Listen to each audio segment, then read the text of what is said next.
அனைவருக்கும் வணக்கம். என் பெயர் ராமதேவன். பணி ஓய்வில் உள்ள நான் கடந்த காலங்களில் பல சமுதாய சேவைகளை செய்துள்ளேன்.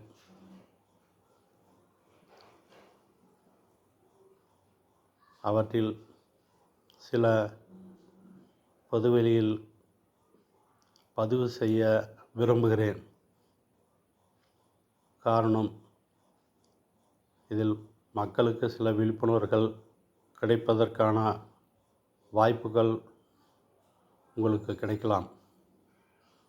அதனால் இந்த வீடியோவை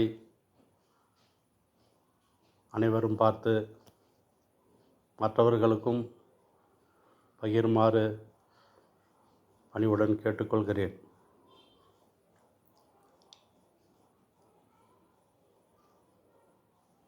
நமது இதிகாசங்கள் ராமாயணத்தில் ராமர் அவர்கள் அவதாரத்தின் நோக்கம் பல அரக்கர்களை அழிப்பது என்பதுதான்.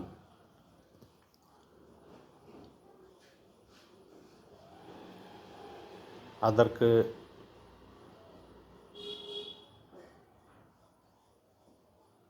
திரு அனுமான் அவர்கள் மிகவும் துணை புரிந்தார்கள். அதனால் அவரும் நாம் கடவுளாக போற்றி வணங்குகிறோம்.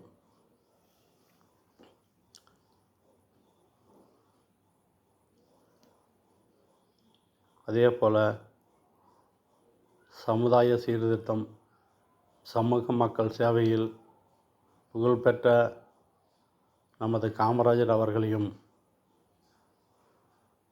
தமிழக மக்கள் மறக்க முடியாத ஒரு இடத்தில் இருக்கிறார். தனக்காக எதுவும் சேர்த்து வைக்காமல்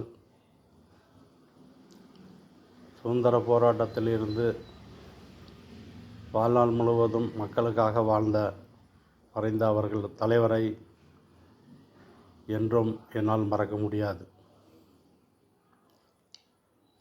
அவர் வழியில் சில சமுதாய பணிகளை நானும் செய்துள்ளேன். நான் +2 வரை படித்துள்ளேன். 1998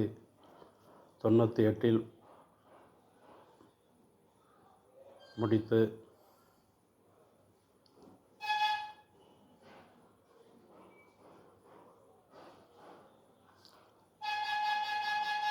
ஒன்று 1980 முதல் 84 வரை பெங்களூரில் பணி செய்தேன். காவேரி தனி பிரச்சனையால் தமிழகத்தில் வாழ வேண்டும் என்ற நோக்கத்தோடு ஒசூரில் வந்தேன். தற்காலிக பணியாளராக பல ஆண்டுகள் பணி செய்து நிரந்தரம் பெற்று சுமார் 40 ஆண்டுகள் ஒரு நிறுவனத்தில் பணி செய்து தற்போது ஓய்வு பெற்றிருக்கிறேன்.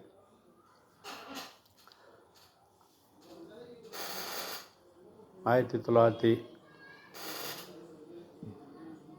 1984 எரிவாயு இணைப்பு வேண்டும் என்பதற்காக பதிவு செய்து 85 என்று நினைக்கிறேன். எரிவாயு இணைப்பு வேண்டும் என்பதற்காக பதிவு செய்து 95 வரை எனக்கு இணைப்பு கிடைக்கவில்லை. இதன் இடையில் நீதிமன்றம் சென்றிருக்கிறேன். பல முறை அதிகாரிகளுக்கு மனு செய்திருக்கிறேன். சட்டப்படியான பல நடவடிக்கைகளை எடுத்தேன். ஆனால் எனக்கு இணைப்பு கிடைக்கவில்லை. 95 ஒரு மாற்றம். நான் இந்தியன் ஆயில் கார்ப்பரேஷன் இயக்குனர் அவர்களுக்கு பாரத் இண்டான், HP 3 அதிகாரிகளுக்கும் இயக்குநர்களுக்கும் மனு செய்வேன்.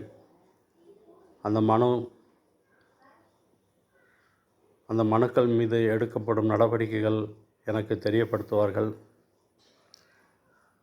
அவ்வாறு மனு செய்து ஆங்கிலத்தில் கிடைக்கப்பெற்ற மனு எனக்கு சரியாக ஆங்கிலம் புரியாது என்பதால் என் நண்பர்களிடம் பகிர்ந்து கொள்வேன். அப்படி பகிர்ந்தபோது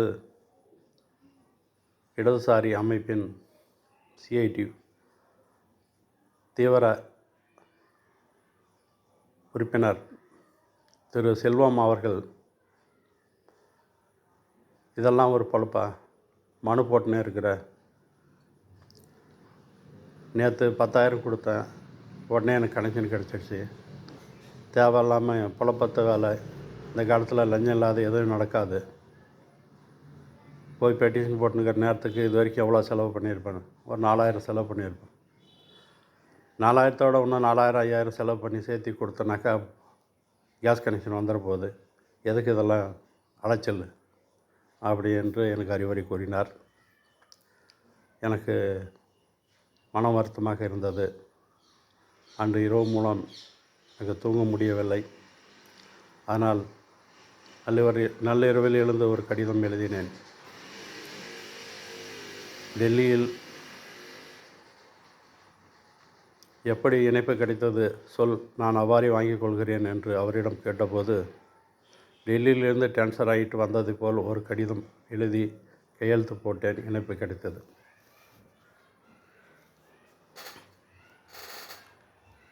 இதை இரவு முழுவதும் என்னால் தூங்க முடியவில்லை. உடனே கடிதம் எழுதினேன். என் நண்பர் திரு செல்வம் என்பவர் டெல்லி மேப்பில் எங்கு உள்ளது என்று காட்டக்கூட தெரியாத அவர், டெல்லியிலிருந்து டிரான்ஸ்ஃபர் ஆகிட்டு வந்ததை போல் கடிதம் எழுதி அதில் கையெழுத்து போட்டு 10,000 லஞ்சம் வாங்கி கொண்டு இணைப்பு கொடுத்துள்ளார்கள். இவ்வாறு தவறு நடப்பதால் சட்டப்படியாக காத்திருக்கும் என்னை போன்றவர்கள் பல ஆண்டுகள் காத்திருக்க வேண்டிய நிலை இருக்கிறது. அதாவது சுமார் 15 ஆண்டுகள் வரை காத்திருப்பதாக எனக்கு தகவல் கொடுத்திருக்கிறார்கள். நான் அவசரப்படுவதைப் போல என்னை திட்டியிருக்கிறார்கள். அதனால் இந்த செய்தியை HP இயக்குனர் அவர்களுக்கும் இண்டால் இயக்குனர் அவர்களுக்கும் சட்ட அறிவிப்பு நோட்டீஸாக அனுப்பினேன். அனுப்பிய 10 நாட்களில் சுமார் 10 நாட்களில் ஒசூர் மணிவர்மா ஏஜென்சி HP அதனுடைய மேலாளர் திரு மார்ட்டின் அவர்கள் எங்கள் நிறுவனத்தில் பணி செய்த தற்காலிக தொழிலாளியாக அவர் வேலை செய்தபோது இரவு நேரத்தில் திருட்டு வேலை செய்ததால் பணி நீக்கம் செய்யப்பட்ட அவர் இந்த கம்பெனியில் மேலாளராகிவிட்டார். அவர் நேரடியாக எனக்கு அறிமுகம் இல்லை. இருந்தாலும் அவர் பெயர் ஃபேமஸ் ஆனது.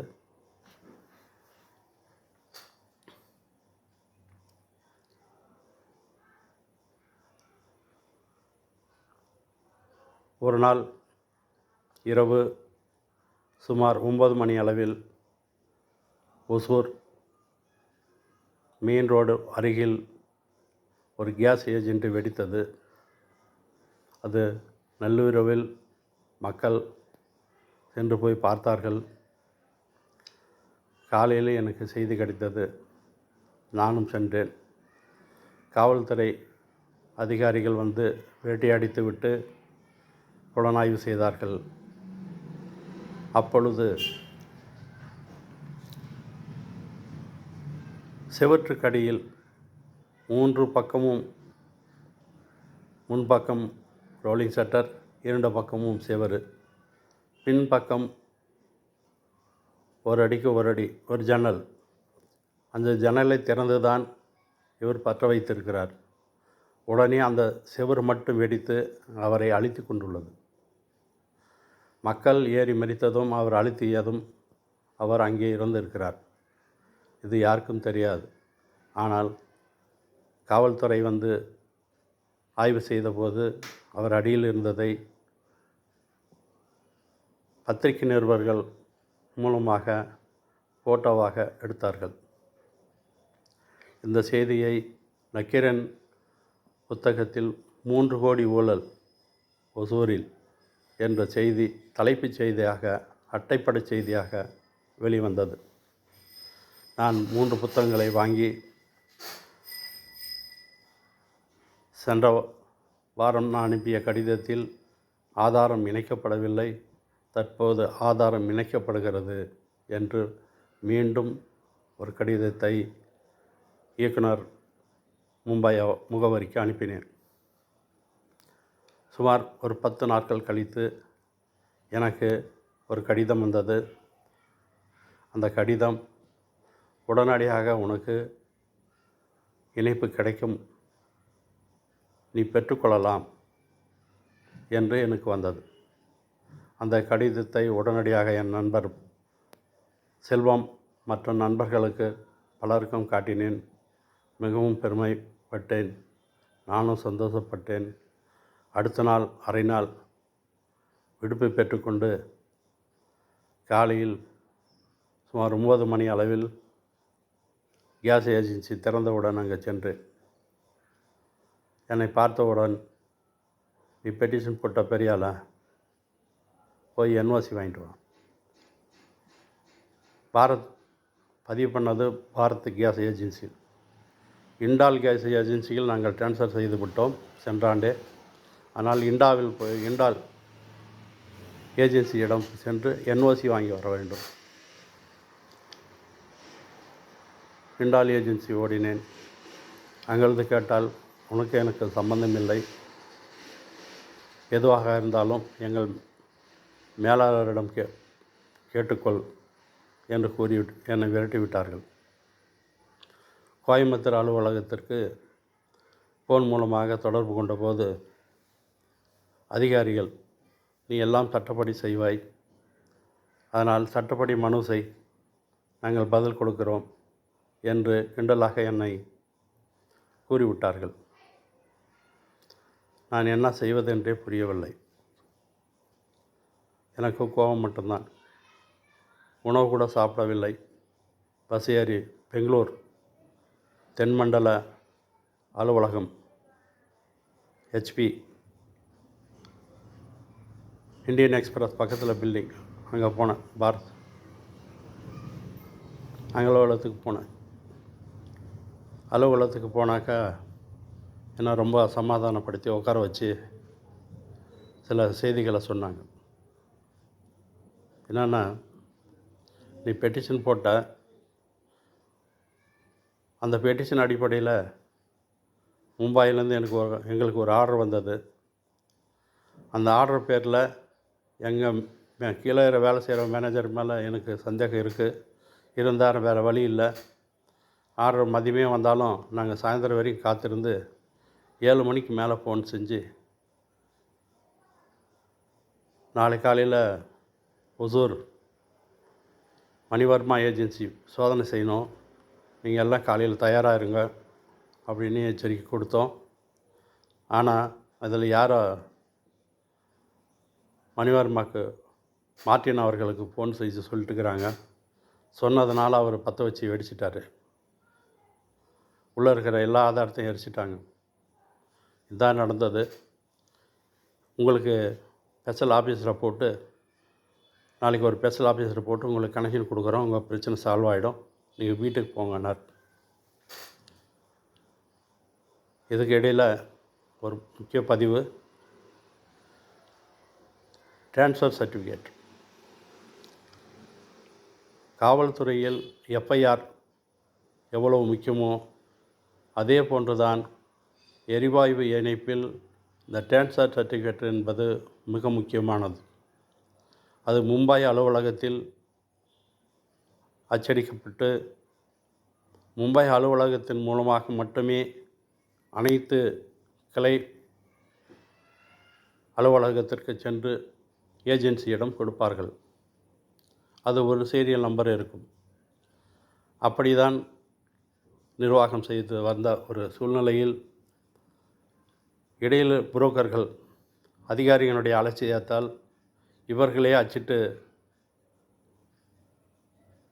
கேஸ் சிலிண்டர் திருடு போச்சு அப்படின்ட்டு அச்சிட்டு இவங்க நிறையா கனெக்ஷன் கொடுத்துருக்காங்க. இதில் நிறையா தவறு நடந்திருக்குது. இதை ஆய்வு செஞ்சு நாங்கள் நடவடிக்கை எடுக்கிறோம். நீ போய் ஸ்பெஷல் கனெக்ஷன் வாங்கிக்கோ. நான் ஸ்பெஷல் ஆஃபீஸர் வருவார் காலையில் 10 மணிக்கு, நீ வாங்கி கொள்ளுங்கள் என்று கூறினார். நான் சிறிது நேரம் யோசித்து, இவ்வளவு பெரிய தவறுகள் நடக்கும் வரை எப்படி விட்டீர்கள்?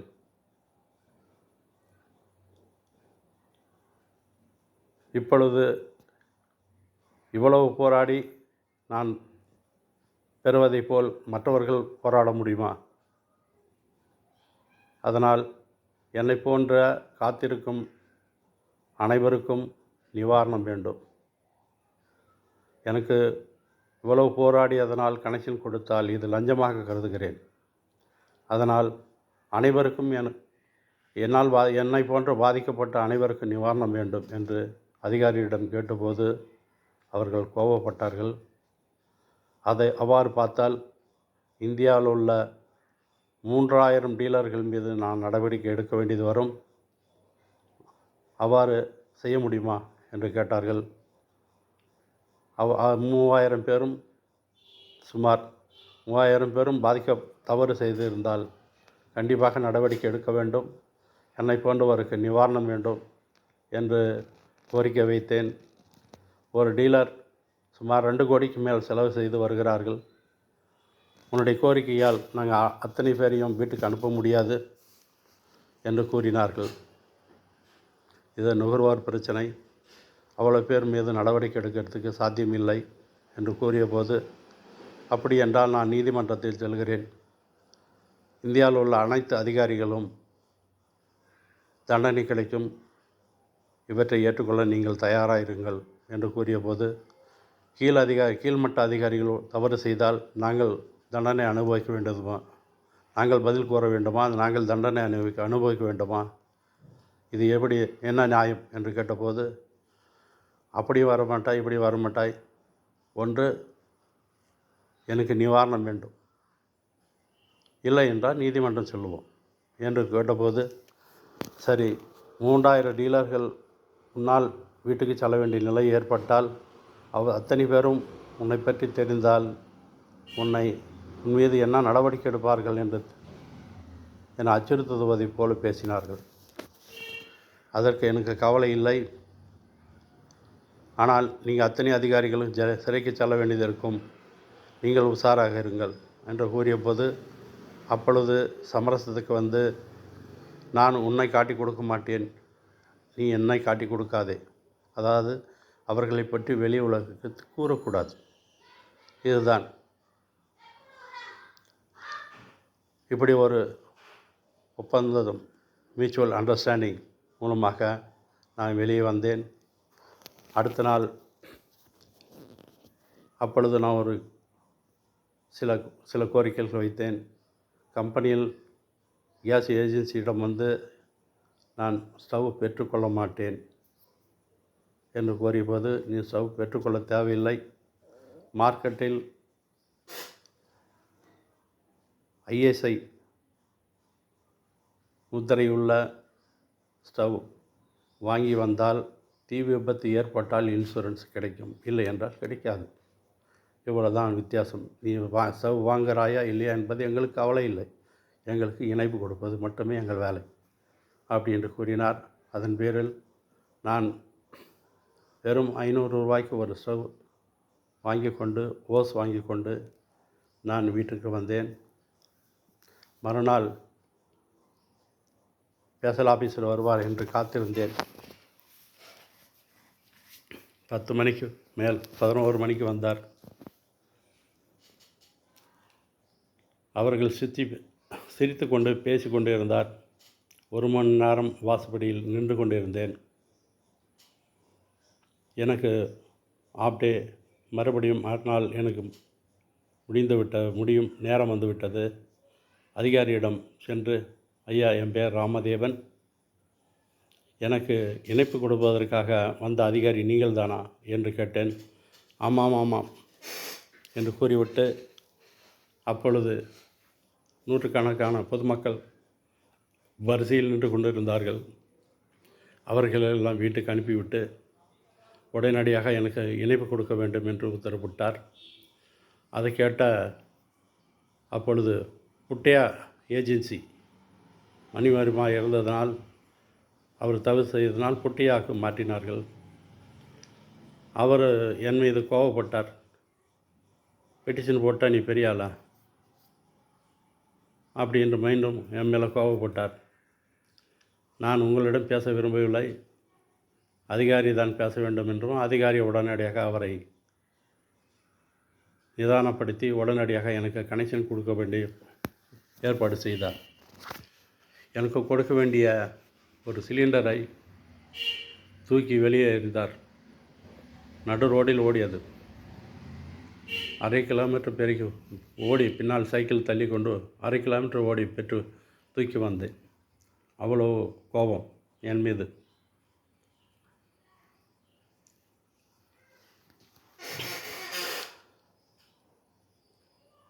இணைப்பு சோதிக்க ஆள் வேண்டும் என்று கேட்டதற்கு கூட கொடுக்க மறுத்து விட்டார்கள். என் மீது அவ்வளோ கோபம். நான் இணைப்பை பெற்றது. அடுத்த சில நாட்களில் மணிவர்மா ஏஜென்சி, புட்டையா ஏஜென்சி எடுக்கப்பட்டு அது ஐயப்பன் ஏஜென்சியாக ஒசூரில் மாற்றப்பட்டது. அதே மாதிரி HP Indane gas agency Venkateswara main ரோடில் ஒன்று கனெக்ஷன் இருந்தது. கிருஷ்ணகிரி சேர்ந்த ஒரு நபர் வந்து நடத்தி கொண்டிருந்தார். அவரையும் மாற்றி அப்புறம் வேறு ஒரு ஆளுக்கு கொடுக்கப்பட்டது. அதுவும் பின்னால் தெரிந்தது. இது போன்று இந்தியாவில் உள்ள பெரும்பாலான இணைப்புகள் மாற்றப்பட்டது. ஏஜென்சி அன்று முதல் 1995க்கு பிறகு இந்தியாவில் மிகப்பெரிய எரிவாயு இணைப்பில் மாற்றங்கள் கொண்டு வந்தது. அன்றிலிருந்து காத்திருப்போர் என்பது இல்லை என்ற நிலை. இன்று ஏழை எளிய வீட்டில், ஒரு காலத்தில் பணக்காரன் வீட்டில் மட்டுமே கேஸ் அடுப்பு இருக்கும்.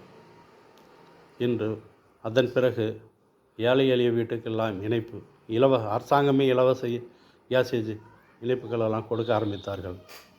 இன்று ஏழை எளிய வீட்டில் கேஸ் எரிந்து கொண்டு இருக்கிறது. நாங்கள் பட்ட துன்பம் இப்போ யாருக்கும் இல்லை. அவ்வாறு செய்த ஒரு சூழ்நிலையை நான் உருவாக்கினேன். அது கருவாக செயல்பட்டேன், போராடினேன் என்பதை உங்களுக்கு பதிவு செய்ய விரும்புகிறேன். இதே போன்று பல சாதனைகள் செய்திருக்கிறேன். 2010 நான் மனித உரிமை கழக மாவட்ட தலைவராக இருந்தபோது மருத்துவத்துறையில் மிகப்பெரிய மாற்றங்கள் வருவதற்கு கருவாக செயல்பட்டு இருக்கிறேன். அதன் பின் அரசியல் மாற்றங்களுக்கு கருவாக செயல்பட்டு இருக்கிறேன். அதை பற்றி கூற முடியாது, ஏனென்றால் அழித்து விடுவார்கள். இதை உச்சநீதிமன்ற நீதிபதி அவர்களிடம் பதிவு செய்த போது எழுந்து நின்று வணங்கினார். தயவுசெய்து இதை விட்டுவிடு என்று. அதுபோல் சில விஷயங்களை செய்திருக்கிறேன். அதை அடுத்த வீடியோவில் பதிவு செய்கிறேன். நன்றி, வணக்கம்.